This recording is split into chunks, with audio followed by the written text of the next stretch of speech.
आप सभी को मेरा प्रणाम। मैं डॉक्टर मंजू चौहान। आज 3 नवंबर 2017 और आज मैं उस लड़की पर अपना दृष्टिकोण रख रही हूँ आप सभी के सामने जिसने संत राम रहीम जी पर इल्ज़ाम लगाया। और मेरे दिमाग में कई दिन से विचार चल रहा था कि आखिर ऐसा हुआ क्या होगा कि एक लड़की ने पूरे उनके साम्राज्य को तबाह कर दिया और उसके बावजूद, जबकि इतने सारे लोगों की डेथ हो चुकी है, उनका सब तहस नहस हो गया, उसके बावजूद भी उस लड़की को संतोष नहीं हुआ। उसके बाद भी उसने उनके पक्ष ने डिमांड की कि संत राम रहीम जी को उम्र कैद की जाए। तो मैंने इनकी एक रिपोर्ट पढ़ी, बहुत लंबे से कई पेजेस की वो रिपोर्ट किसी ने मेरे पास भेजी थी और उसमें लिखा हुआ था कि इस लड़की को जो डेरा में छोड़ा गया इनके पेरेंट्स द्वारा लड़की के, वो इस वजह से छोड़ा गया कि उस लड़की का गांव में किसी से प्रेम प्रसंग था और बात वश में नहीं आ रही थी, बहुत आगे ही मामला चला गया होगा। तो लड़की को डेरे में छोड़ा। उस टाइम 1999 में कुछ ऐसी कंडीशन थी समाज की, मैं अपने गांव के को समझकर जानती हूँ कि या तो आपस में, अगर गांव की लड़की का किसी गांव के ही लड़के से प्रेम हो जाए तो या तो आपस में मारकाट हो जाएगी दोनों पक्षों में, या लड़की को मार देंगे या लड़के को मार देंगे, या पेरेंट्स कोई आत्महत्या कर लेगा या लड़का या लड़की में से कोई आत्महत्या कर लेगा। लेकिन चूंकि लड़की के पेरेंट्स डेरा सच्चा सौदा से जुड़े हुए रहे थे, तो वो ना तो किसी को मार सकते थे और ना ही मर सकते थे, दोनों ही पाप हैं, वो जानते होंगे। तो इसलिए उन्होंने बहुत सुंदर तरीका सोचा कि लड़की को डेरा में भेज दिया जाए ताकि वहाँ पर साधना ध्यान करे और वो उस प्रेम प्रसंग के चंगुल से बाहर आ जाए, क्योंकि गांव की लड़की की उसी गांव में शादी नहीं हो सकती। तो जब ये लड़की वहाँ पर रह रही होगी तो उस लड़के ने जरूर प्रेशर बनाया होगा, अगर लड़की भी उसमें बहुत ज़्यादा गहरे इन्वॉल्व होगी, कि तू कैसे भी कर, किसी भी तरह बाहर आ, गांव में वापस आ, कुछ भी बहाना कर, इससे मुझे मतलब नहीं, कुछ भी बहाना कर, लेकिन तुझे गांव में वापस आना है।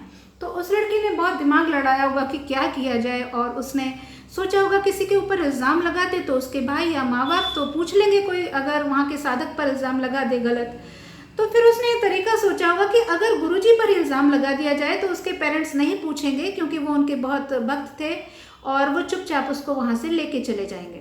तो उसने अपने पेरेंट्स से कहा होगा, इसलिए उसके पेरेंट्स ने आज तक शायद भरोसा नहीं किया, क्योंकि वो आगे नहीं, और चिट्ठी में भी लिखा है कि उसके पेरेंट्स ने उस पर भरोसा नहीं किया। बिल्कुल उनको लग रहा होगा, हो सकता है उस लड़की ने पहले भी कुछ ऐसे ही बहाने किए हों, तो उसके पेरेंट्स जानते हो कि किस लिए इस तरह का इल्ज़ाम लगा रही है। फिर आगे बताते हैं कि उसने भाई से कहा, और हो सकता है उसके भाई ने खट्टा सिंह जैसे व्यक्ति से, दुश्मन से, किसी से पूछ लिया हो कि यार कुछ ऐसा तो नहीं होता, मेरी बहन ऐसा कुछ करी, क्योंकि भरोसा उसको भी नहीं आ रहा होगा। अब खट्टा सिंह ने इसमें बिल्कुल बीच में बहुत फ़ायदा उठाया होगा, दुश्मनों ने कानाफूसी भी की होगी, और बाहर कोई तर्कशील सोसाइटी जो उनके बहुत ही विरोध में थी डेरा वालों के, उन्होंने इस बात का फ़ायदा उठाकर कोई चिट्ठी लिखी। क्योंकि 1999 में मेरे पास मोबाइल नहीं था और इंटरनेट इतना ज़्यादा विकसित नहीं था कि किसी लड़की के पास सारे मंत्रियों के नंबर आ जाए, प्रधानमंत्री का नंबर मिल जाए, एड्रेस मिल जाए, संपादकों के एड्रेस मिल जाए, वो भी डेरे में रहकर जहाँ पर कि इतनी कड़ी व्यवस्था है। तो बाहर वाले, पक्का मेरा समझ कहती है, लेटर किसी बाहर दुश्मन ने लिखा और वो सभी जगह भेज दिया गया। उस पर जब सीबीआई की जांच आई तो कहते हैं कि पहले उनके वकील बताते हैं, वकील का मैंने इंटरव्यू देखा है, कि पहले जब सीबीआई ने जांच की तो उस लड़की ने मना कर दिया कि ऐसा कुछ भी नहीं हुआ। सच बोला उसने, क्योंकि वो तो हवा में जाने का बहाना कर रही होगी, कुछ भी सच तो इसमें कुछ रहा नहीं होगा, तो उसने मना कर दिया होगा।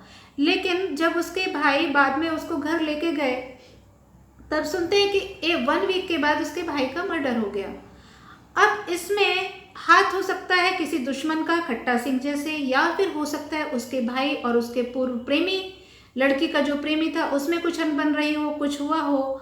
और लड़की चूंकि अगर वो कुछ उसमें थोड़ा सा भी सच हो, 5 साल तक यौन शोषण के बाद भी रहती रही, तो उससे लगता है लड़की ज़रूर स्वार्थी होगी, स्वाभिमानी नहीं है, अदरवाइज वो चली जाती वहाँ से। तो हो सकता है स्वार्थवश उसको कुछ पैसा मिला हो तो उसने पैसा ले लिया हो और फिर गलत गवाही दे दी हो, या ये भी हो सकता है कि पैसा नहीं लिया हो, ज़रूरी नहीं है, लेकिन भाई के प्रति प्रेम रहा हो और खट्टा सिंह जैसे व्यक्ति ने उसको चढ़ाया हो कि बाबा राम रहीम जी या डेरा वालों का हाथ है तुम्हारे भाई को मारने में, क्योंकि उनको तो अपना मकसद पूरा करना था।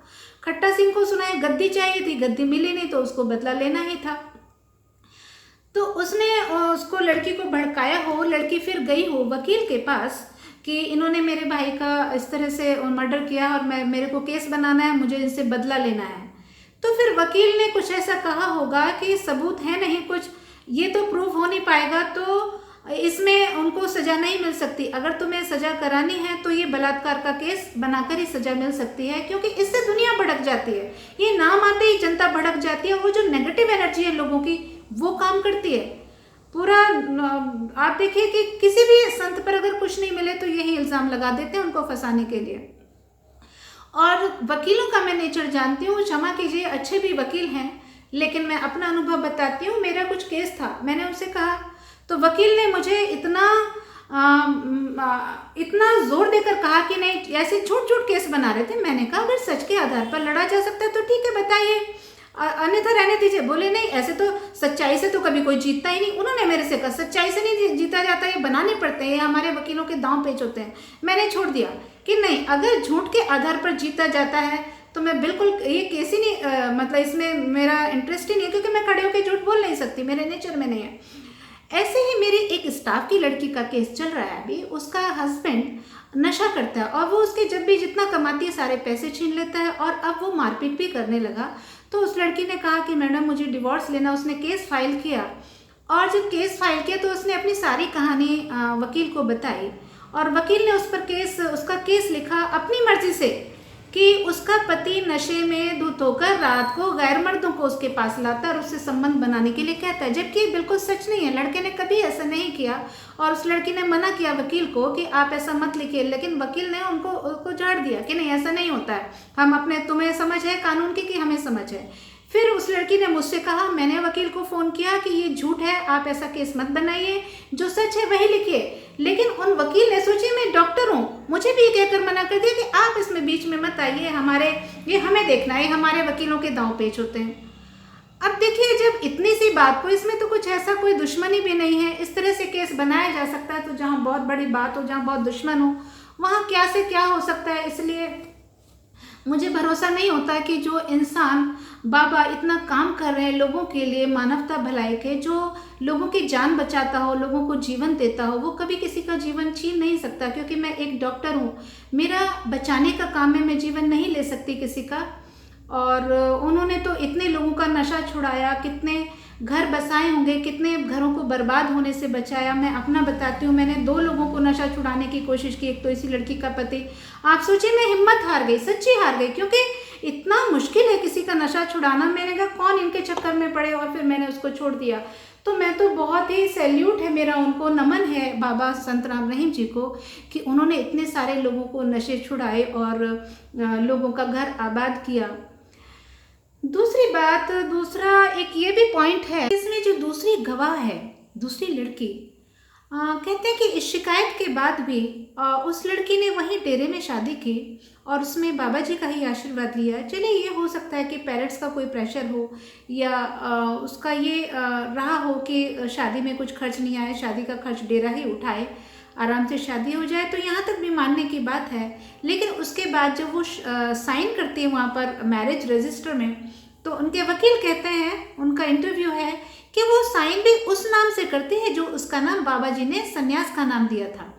मुझे नहीं लगता बिल्कुल भीतर से कि जिस बाबा के प्रति किसी लड़की का भाव नेगेटिव हो और वो जानती हो कि बाबा ठीक नहीं है, तो पहली बात तो आशीर्वाद ही नहीं लेगी।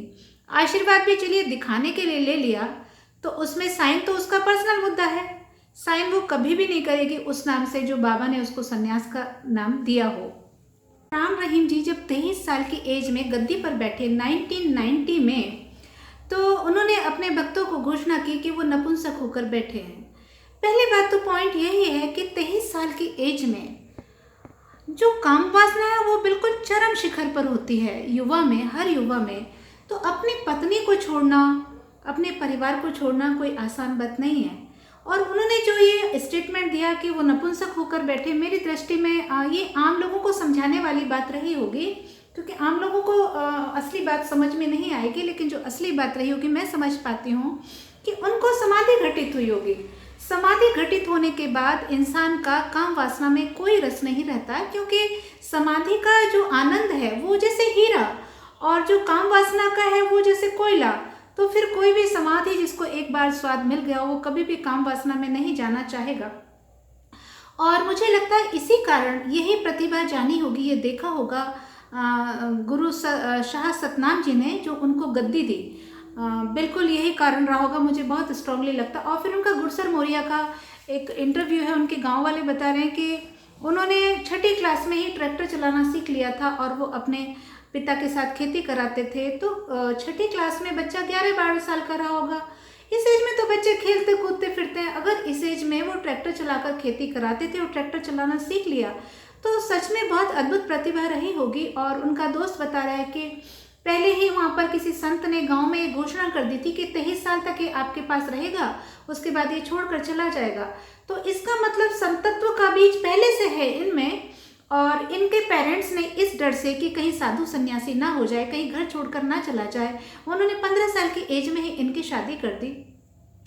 और दूसरी बात यह है कि आप देखिए कि 1990 से अब तक 27 ईयर्स हो गए हैं, तो 27 ईयर्स में सिर्फ 2 ही साधवियाँ मिली। कम से कम 27 तो मिलनी चाहिए थे, एक साल में एक, ये भी बहुत कम रेशियो, इतना तो मिलते। लेकिन वो 2 जो साधवियाँ हैं वो भी उनमें से सामने कोई भी नहीं है, ना तो कभी वो मीडिया में आई, ना कभी कोर्ट में आई। अब देखिए बहुत कुछ उनके चेहरे से भी पता लगाया जा सकता था। और अगर अभी इधर जैसे मैरीना कुंवर को ये टीवी वाले लेके आए, तो मैरीना कुंवर को देखते ही लोगों को समझ में आ गया कि ये तो बिल्कुल झूठ परोसा जा रहा है। मैरीना कुंवर का तो व्यक्तित्व और वो सारा कुछ, उसका हाव भाव, उसका बोलचाल का ढंग बिल्कुल बताता है कि उसका चरित्र क्या है। और मेरे तो गांव में लोग कह रहे थे कि ये तो बिल्कुल झूठ है, इस औरत को तो ऐसे ही बोल रहे थे, इसको तो बाबा ने डांट डपट के भगा दिया होगा, ये बदला ले रही है। लोगों को समझ में आने लग गया, जो संदेह की सुई थी वो अपोजिट हो गई, जो पहले संदेह बन रहा था तो गांव के लोगों को भी ये समझ में आ रहा था। तो अगर उस लड़की को सामने लाया जाए तो झूठ और सच समझ में आ सकता है। और फिर अगर कहे मीडिया वाले कि भाई ये तो लड़की की इज्जत का सवाल है, सामने एक्सपोज नहीं करेंगे, तो आप देखिए लड़की तो हनीप्रीत भी है, वो भी बेटी है किसी माँ बाप की, और संत राम रहीम जी को इतने सारे भक्तों की बहन है, उसको क्यों एक्सपोज किया? उसको तो बिना ही बात के उसके फादर के और उस पर कितना लांछन लगाए हैं। तो वहाँ लोगों को या किसी को भी बेटी नजर नहीं आती कि वो भी एक बेटी है। दूसरी बात तो मैं ये कहना चाहती हूँ कि मुझे ऐसा इंट्यूजन हो रहा है, मुझे नहीं पता, लेकिन मुझे भीतर से हो रहा है, अब हो रहा है तो हो रहा है कि कोई भी स्त्री में करुणा एक आधार गुण है, मेन गुण है। कोई भी इतना निर्दयी नहीं हो सकती कि इतने लोगों की डेथ हो जाए, इतने लोग मारे जाएं, और फिर जबकि उसको कोई खरोंच नहीं आई, उसका बाल भी बांका नहीं हुआ, और वो इस बात पर अड़े कि राम रहीम जी को उम्र कैद हो। ज़रूर इसमें कोई साजिश है और इसमें कोई किसी का अहंकार टकरा रहा है जो चाहता है कि वो बाहर ही ना निकले, या कोई झूठ है तो झूठे लोगों को लग रहा हो कि बाहर आके उनकी खैर नहीं है।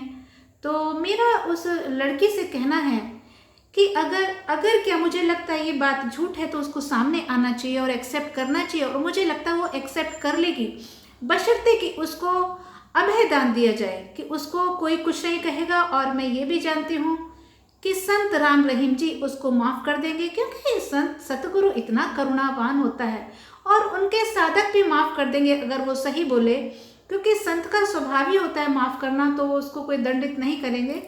और उस लड़की को सामने आना चाहिए। और मुझे लगता है अगर उसको कोर्ट में बुलाया गया तो पता नहीं क्यों मुझे इंट्यूजन हो रहा है कि वो लड़की सब सही सही बता देगी, और उसका लाई डिटेक्शन टेस्ट हो जाना चाहिए नार्को, तो बिल्कुल ही सच सामने आ जाएगा।